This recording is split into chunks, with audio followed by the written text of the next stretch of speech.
রাশিয়ার president Vladimir Putin ঘোষণা করেছেন যে দেশটি সফলভাবে পরীক্ষা সম্পন্ন করেছে তাদের নতুন প্রজন্মের পারমাণবিক চালিত সুপার টর্পেডো পোসাইডনের।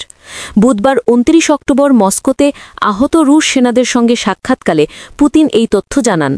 পুতিন দাবি করেছেন যে পোসাইডন টর্পেডোটি পানির নিচে বিশাল গতিতে চলতে পারে এবং এর গভীরতা ও গতি বর্তমান বিশ্বের যে কোনো অস্ত্রের তুলনায় অদ্বিতীয়।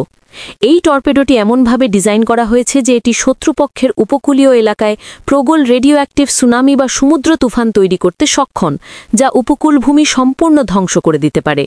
রুশ সামরিক বিশ্লেষকদের মতে এই টর্পেডোটি সাবমেরিন থেকে ছোড়া যায় এবং এর পারমাণবিক প্রপালশন সিস্টেমের কারণে এটি দীর্ঘ সময় পানির নিচে থেকে হাজার হাজার কিলোমিটার দূর পর্যন্ত গিয়েও আঘাত হানতে পারে। এদিকে পশ্চিমা দেশগুলি রাশিয়ার এই ঘোষণাকে নতুন এক পারমাণবিক অস্ত্র প্রতিযোগিতার ইঙ্গিত হিসেবে দেখছে। বিশ্লেষকরা সতর্ক করেছেন যে এমন একটি স্বয়ংক্রিয় পারমাণবিক টর্পেডো আন্তর্জাতিক নিরাপত্তার জন্য মারাত্মক হুমকি তৈরি করতে পারে।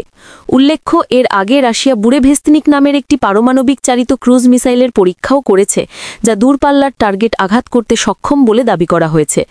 একাধিক পশ্চিমা প্রতিরক্ষা বিশ্লেষক মনে করছেন রাশিয়ার এই পদক্ষেপগুলো বর্তমান বৈশ্বিক সামরিক ভারসাম্যে বড় ধরনের প্রভাব ফেলতে পারে।